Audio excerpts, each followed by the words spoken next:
The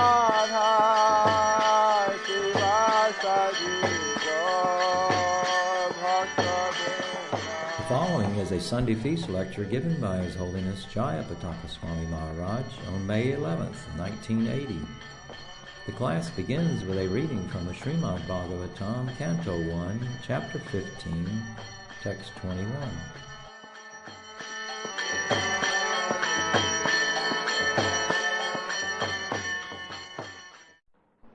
Text 21, Chapter 15, Canto 1. Tadavai dhanusta ishava sarato hayaste sohang rati nipatayo yata anamanti sarvang shanena tarabhuda sarishariktam basman hutang kuhako radham ivoptamusham. Translation, Anuvad. I have the very same Gandiva bow, Arjuna is speaking, the same arrows, the same chariot, drawn by the same horses, and I use them as the same Arjuna to whom all the kings offered their due respects. But in the absence of Lord Krishna, all of them, at a moment's notice, have become null and void. It is exactly like offering clarified butter on the ashes, accumulating money with a magic wand, or sowing seeds on the barren land. Purport by Srila Prabhupada. As we have discussed more than once, one should not be puffed up by borrowed plumes. All energies and powers are derived from the Supreme Source, Lord Krishna, and they act as long as He desires and cease to function as soon as He withdraws. All electrical energies are received from the powerhouse, and as soon as the powerhouse stops supplying energy, the bulbs are of no use. In a moment's time, such energies can be generated or withdrawn by the supreme will of the Lord. Material civilization without the blessing of the Lord is child's play only. As long as the parents allow the child to play, it is all right. As soon as the parents withdraw, the child has to stop. Human civilization and all activities thereof must be dovetailed with the supreme blessing of the Lord. And without this blessing, all advancement of human civilization is like decoration on a dead body.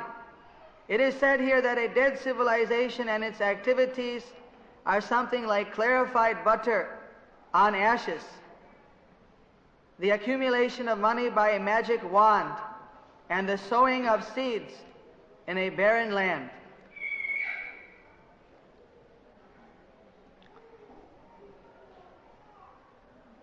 Here we see Arjuna was the great warrior in Kurukshetra, Juddha, and he defeated so many Maharajas. He was assigned by Lord Sri Krishna to guard the queens. But Krishna's Duta, Vishnu Duta, came disguised as Gandharva. And when they came to take away the queens, Arjuna's weapons were powerless.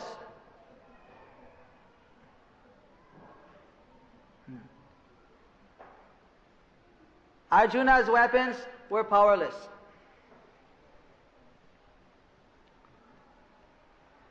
In the same way, we should understand that everyone's power is derived from the Supreme Lord. Here in the West, we see that there are so many machines,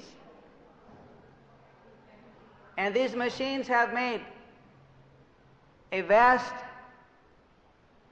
development. But with only machines, is it possible to be happy?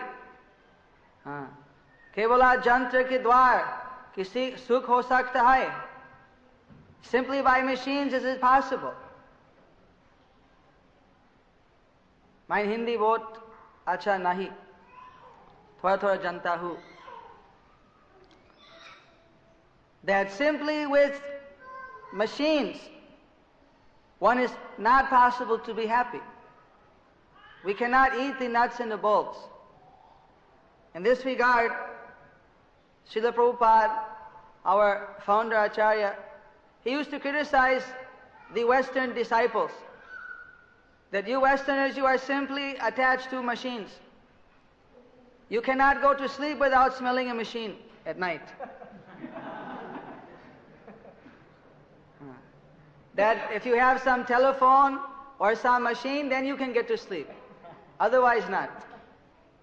And he told the story about one jila, one fisherman in India, that in previous time the grihastas, they were habituated to asking if anyone was hungry. And so one grihasta, he went outside and he looked to see if anyone was hungry. He called. He saw one fisherman. He said, "Have you taken your meal?" "Aapko khana ho gaya?" "Nahi." So he brought him inside. Then he said, "Please leave their basket outside. Basket is smelling too much." So the fisherman came inside, and on the courtyard he gave him some food. He asked the fisherman, "You have any place to sleep tonight?" He said, "No." "It's all right, you sleep here, and you leave in the morning." He said, "Thank you very much." So that night the fisherman went to sleep. About 1 or 2 in the night, the grihasta, he had to get up for some nature's call. And when he saw how the guest is doing, he sees he's tossing and turning. He said, "How you are sleeping?" And he replied that my sleep is very disturbed. I cannot get to sleep. Why is this? What is the difficulty? And the fisherman said, "Difficulty is I can't sleep without my basket. I'm used to the smell. Without smelling that basket, that fishy smell, I can't get to sleep." So then the grihasta, "All right, so bring in your basket so you can go to sleep." Then he went to sleep soundly. In the same way, everything has to have a machine in the West. If you brush your teeth, it needs a machine. Everything.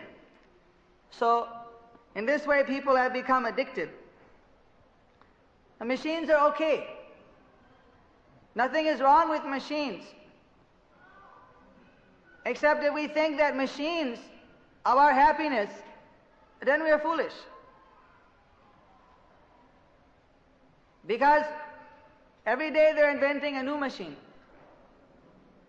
But these machines aren't what is going to give us the actual happiness we are seeking.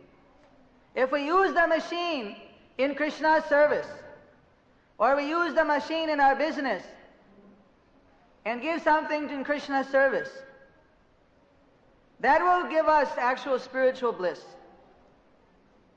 Otherwise, just the machine, just like Arjuna, he had his Gandiva bow, Dhanuk tir, but when he needed them most, their power was finished.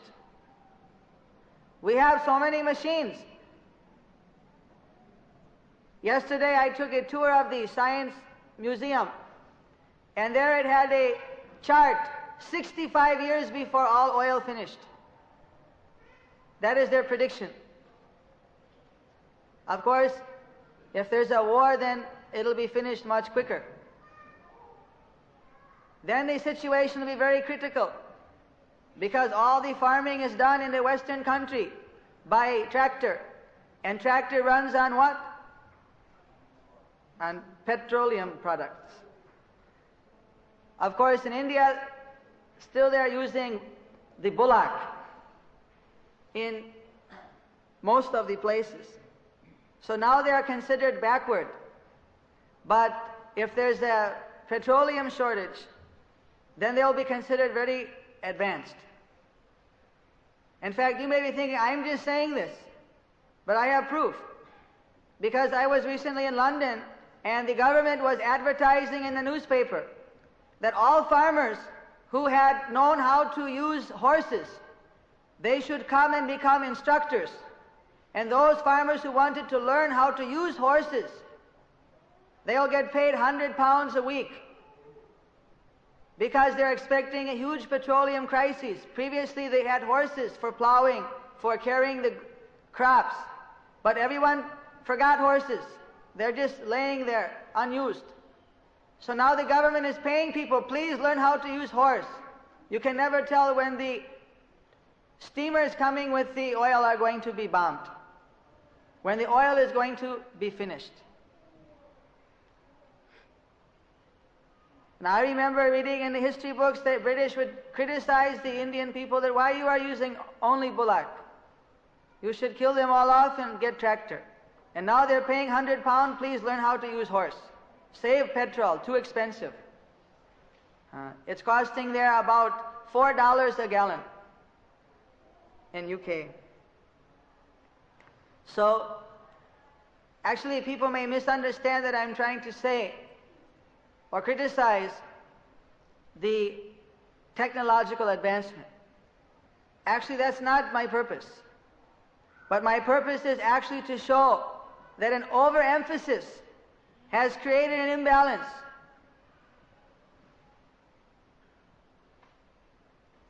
Actually, we see how there is progression.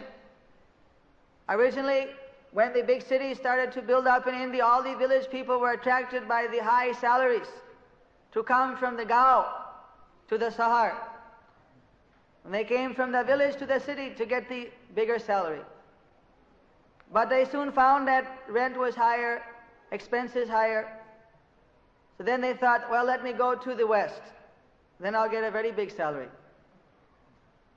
So then many of them, of course, have migrated to the United States, different countries. And many are nicely situated. So, of course, I heard a story this morning that there was one Indian tourist who traveled all over the world by bicycle. And when he came to Chicago, he had parked his bicycle on the street and he walked into a store to get some food. When he came out, he saw his bicycle, everything was stolen. So he said that, why is this? My mother told me that you don't have to worry about theft in America. Everyone there is rich, so they won't steal. But of course, what happened? Everything he got stolen. Everywhere there's some misery, everywhere there's some happiness. Maybe someplace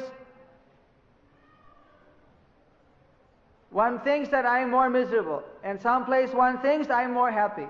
But nobody is only happy, and nobody is only miserable. There's always two.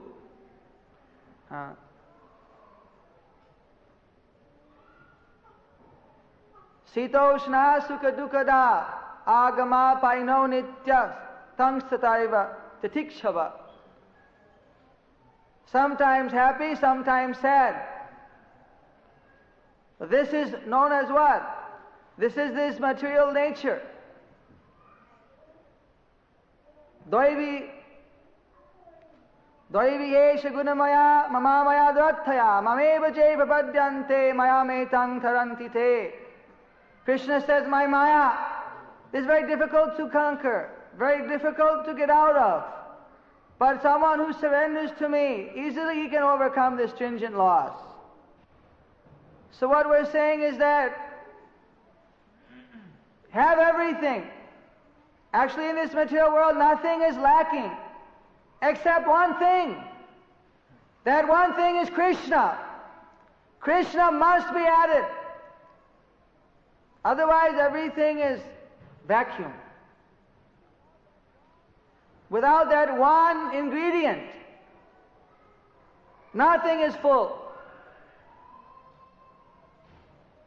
Savai pung sang paro dharmo yato bhaktir hokhaje Ahaitu kya pratiyata yatma suprasidati. This is how we get that suprasidati, prasanatma. Sab log to sukh hota chahe. Everyone wants to be sukhi, happy. But the secret is there. We have to add Krishna. We have to add Bhagavan to our lives. You see. If we think, you see, I have one devotee, he comes to our temple in Calcutta, and he tells me, Amar airport janmo, Ami America janma korbo, baswarga. Ashirvad korun. He said, please bless me that in my next birth I can be born either in America or Swarga. This is his idea, either in heaven or in America. He equates the two. So I, of course, discouraged him, said, you should actually desire to go to Krishna Lok. Because you see, there's no birth, no death. There is your actual real life. But he said, no, I read a lot of newspapers. I can understand that between the two places, either America or Swarga, these places are the best. So of course, you know firsthand that what is the actual situation. So, Srila Prabhupada, he repeatedly said that we should see things just like India is technologically not so advanced as, say, America, the West. But the West, they're basically spiritually blind. They have no spiritual vision. So in one case you have a lame man, another case you have a blind man. Angopanga darshan. Matlab, ando pango khili jayega. The lame man, he'll get on top of the blind man and say, you go here, you go, he has good eyes. That actually this Western civilization, they have got some capital, but they have no vision where they're going. They're using simply to invent newer and newer machines, to do more and more useless things, or to build bigger bombs. These are the two main uses. I've been living now in India 10 years. This is my second time which I've left India in 10 years. So still I'm having culture shock. I'm having culture shock coming here. All the big cars and all the machines. They took me to the big shopping mall. And so many machines. For what? They had machines to brush the teeth, machine to cut, just every kind of machine imaginable.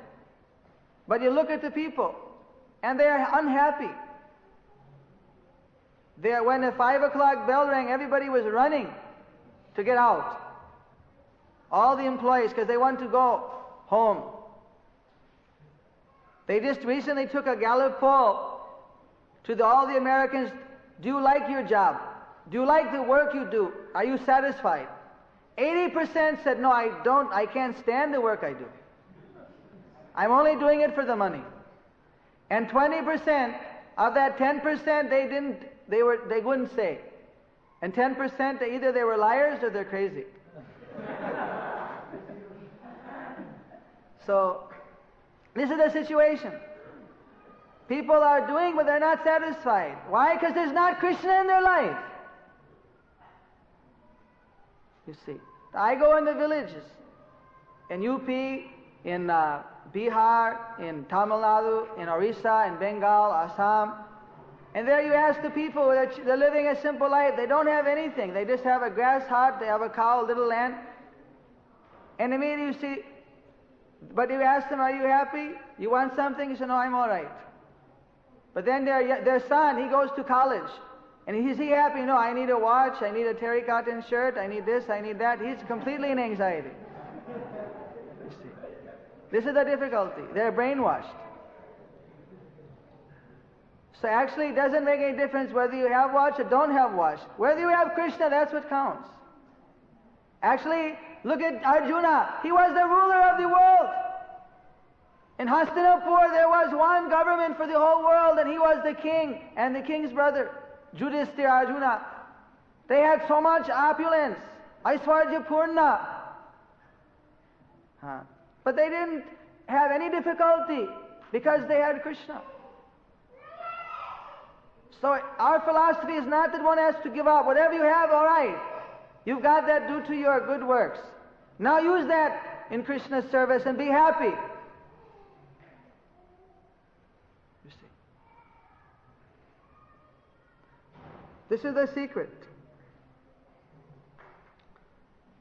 Everyone is asking so many questions. On the radio, they're asking questions. In the morning when the birds wake up, Pakshi, they're also asking questions, getting answers.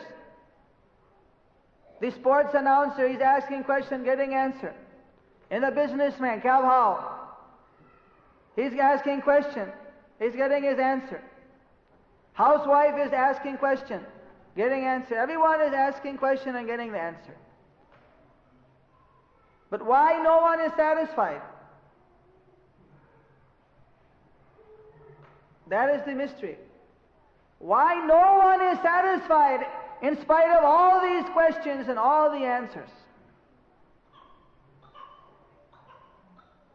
Because they're not asking the right questions.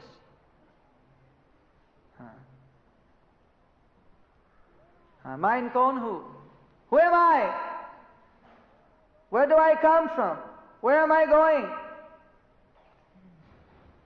Who is the Supreme Being? What is my relationship with Him? These questions no one has time to ask. It doesn't fit within the TV schedule. You see. So this question people should ask. That is the difference between animal life and human life. Dharma, Jog, Pashu,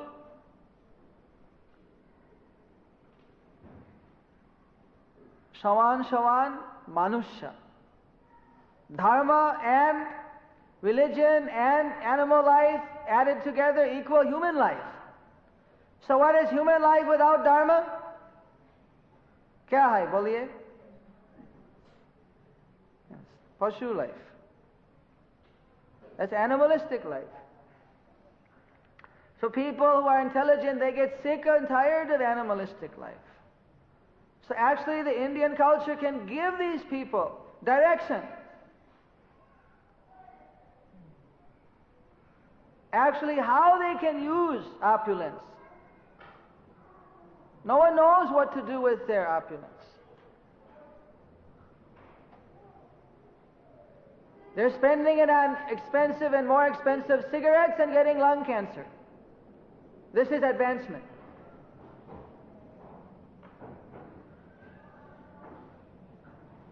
No one knows how to be happy.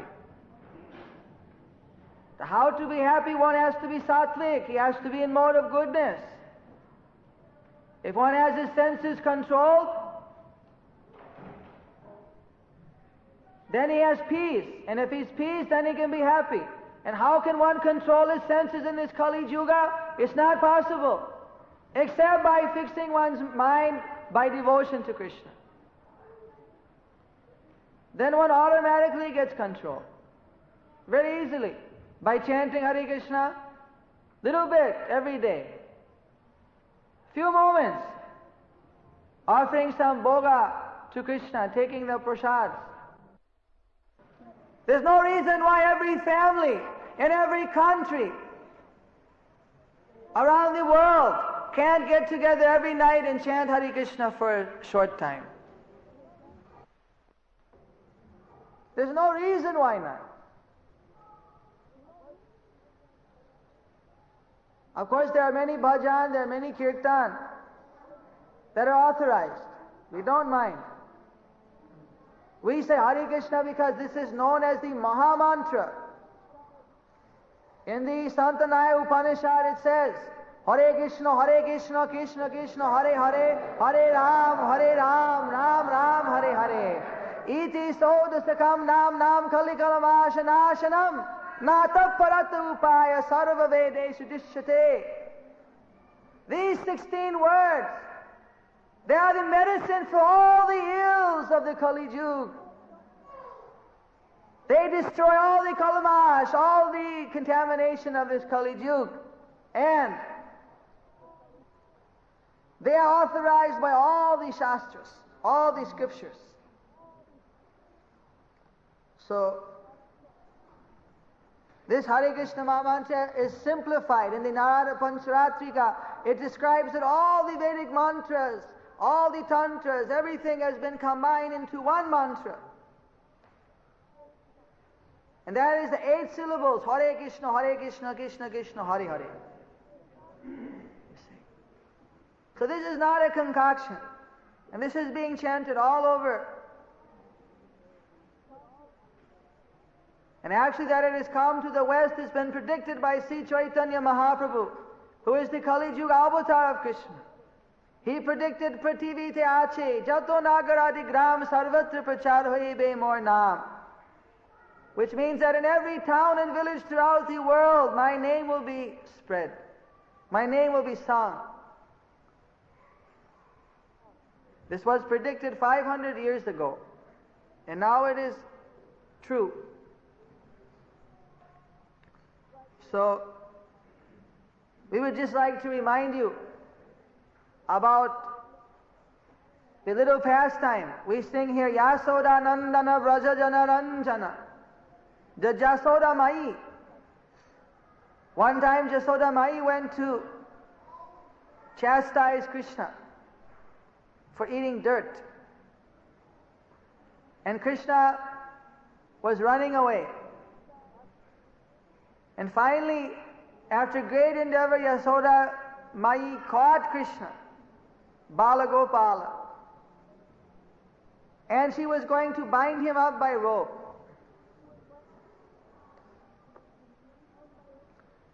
And when he's going to bind by rope, when she would take the rope around, she would bring it, and it would be duangali, 2 fingers short.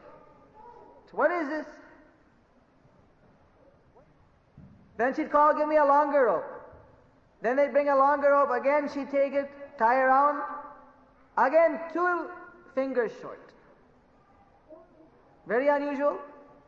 Then again, she'd get another rope, a different size. Again, take it around, 2 fingers short. So she was sweating. बहुत तकलीफ हो गया. जितना धरी रस्सी सब दुआंगली कम हो जाता है. So finally she simply prayed to Narayan in her heart that you please let me tie Krishna so that he will learn not to do any nonsense. I don't want him to get in trouble. Then finally Krishna said, all right. He let himself be tied. So what do those 2 fingers stand for? आप लोग जानता है दो अंगुली काम क्या मतलब है? What do the 2 fingers short mean? Anyone knows?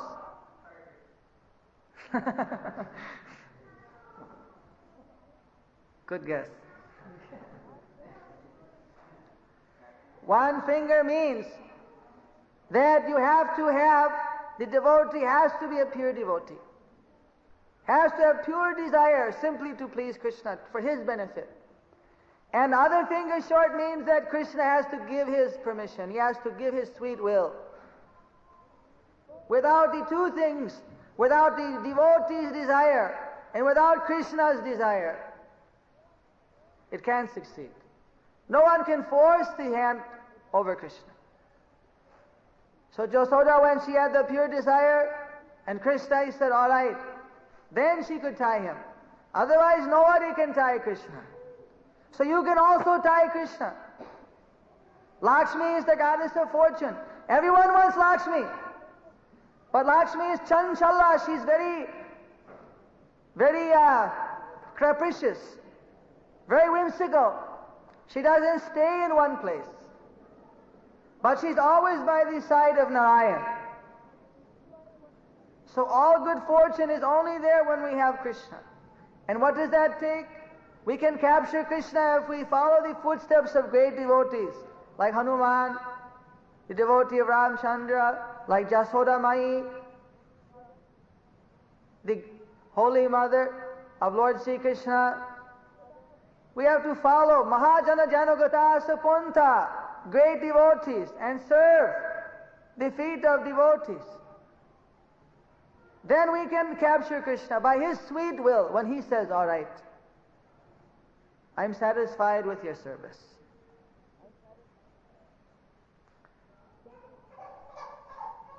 So I thank you very much for coming here to this Temple of International Society for Krishna Consciousness. Actually, this is built for your service so that you can come here and engage in devotional service, so your lives can be perfect, so you can become the greatest yogis, just like their Raja Rishis.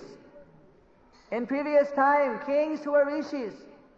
Now in this Kali Yuga, not only Raja, but Vaishya, Strilok, Sudra, everyone. What to speak of the Kshatriya and the Brahmanas. Everyone, all the people, they are to also become Rishi. They are also to become holy by serving in Krishna consciousness. Grihe thako, bone thako, sadahari bole dako. Whether one is in the ashram as a brahmachari or whether one is in the ashram, his own grihe, grihastha ashram.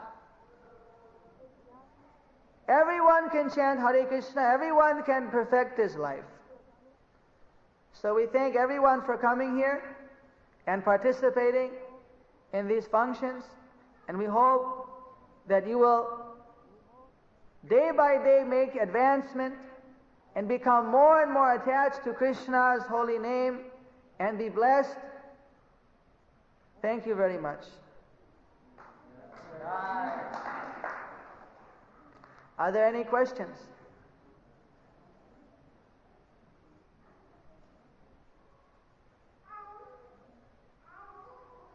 कुछ प्रश्न है?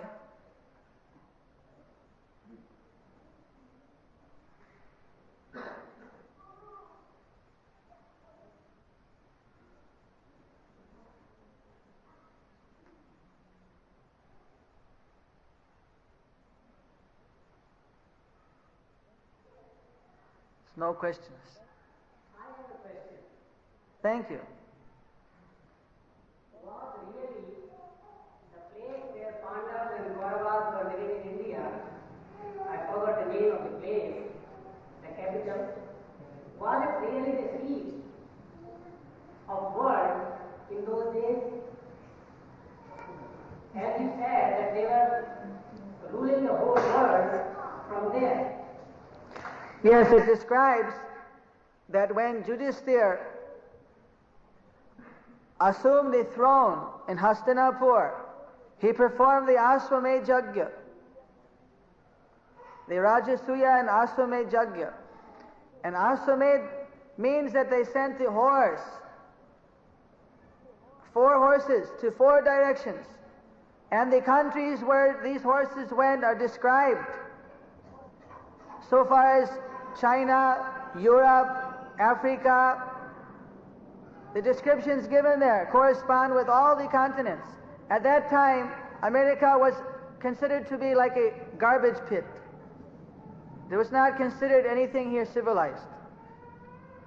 But all the other countries, these horses went, and all the kings of those places, they accepted Yudhishthira as the emperor. This is very clearly stated both in Mahabharata as well as in Śrīmad-Bhāgavatam Puranam.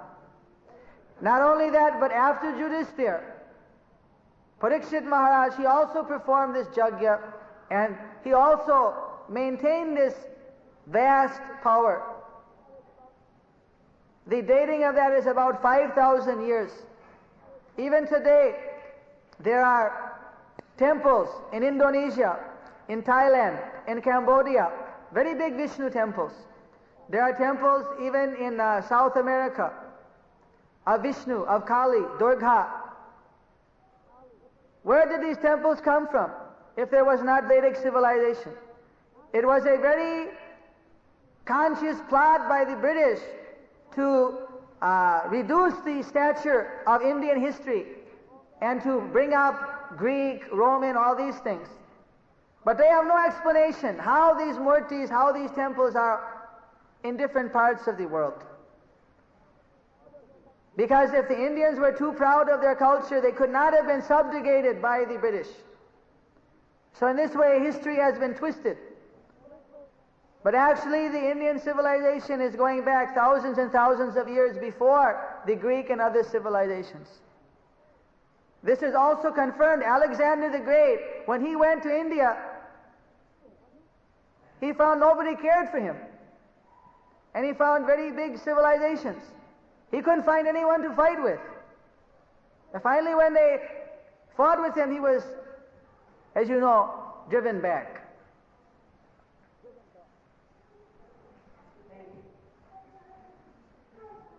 Yes? Since the West, we have so many crises nowadays. We have the gas crisis, the energy crisis, the unemployment. When do you think the West will be out of all these crises? When they understand Krishna consciousness, then they can actually understand what is the real crisis. That is birth, death, old age, and disease. And this crisis they don't have a clue for. Because their thinking crisis is how to enjoy more and more. Therefore there's energy shortage. Because there's misuse of energy. There's misuse of practically everything that Krishna is giving. Therefore there's crisis. Because as we exploit Mother Nature, then she starts to stop giving.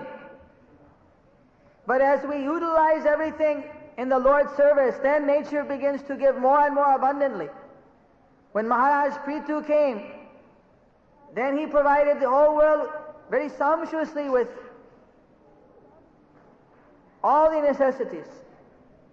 People are not understanding that ultimately wealth is coming from the food grains. And the food grains are coming from rain. And rain is coming from jagya, sacrifice. And nobody's doing any sacrifice to speak of. Therefore, so many difficulties are coming. If people just become a little Krishna conscious, just a little bit, little pious, then you can see so many crises go away.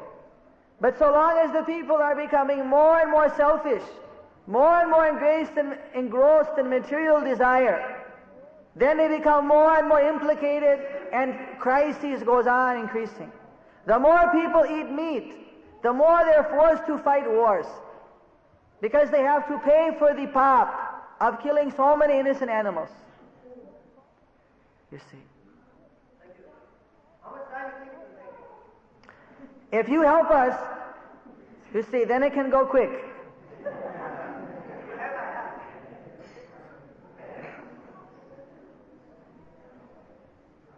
that is so, what is the reason of the crisis in India? Because there's a difference, is that one person who doesn't know anything, if he goes on, you see, doing mistakes, say that someone is committing crime, but he doesn't know that it's a crime. He's just your boka. Doesn't know he's doing it, because he doesn't know any better. So he'll get one sentence. But if somebody knows better, and he goes and does it anyway, you see. If one knowingly drinks poison, that is worse than if unknowingly one is drinking. So in the Western country, they don't know any better. They don't know what is life. If you ask them what is life, I don't know. He doesn't know what life is. Eat, drink, and be merry. Get a buck. They don't know what's life. If some religious person says, yes, to die and you go to heaven. What is heaven? I don't know.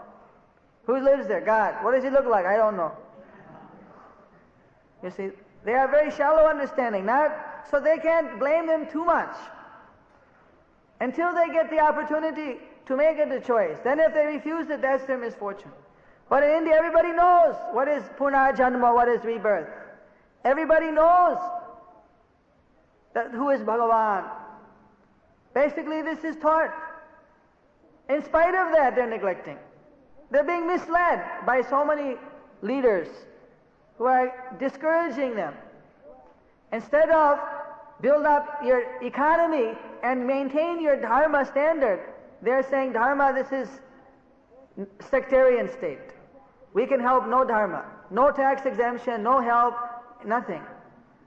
Instead, only the minorities are getting help. So therefore, because the people know, yet they're being led into adharma, therefore they're forced to suffer more. In the Shastra it says that of all the dvipas, of all the continent, one continent is Punya Bhumi. Punya Bhumi Bharat. That is the place for doing punya. But if people do pap in the Punya Bhumi, then it's worse. And other places meant for Sangabhog, you can enjoy. You see. So this is a difficulty.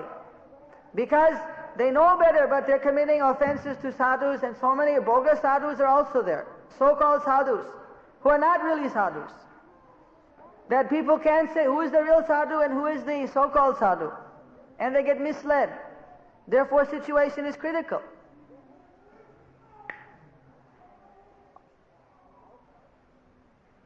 Also, there's been 1,200 years of foreign rule.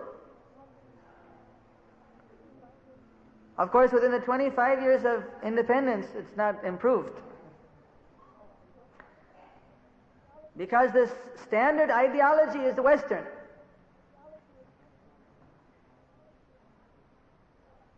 That is the difficulty. So the Indian people, they won't be happier just with technology. And the Western people, they're not happy with just technology. Day by day, they're getting more and more degraded. Now the priests in the church, homosexuals are becoming priests and making marriage between two men, two women. What is that? That's civilization.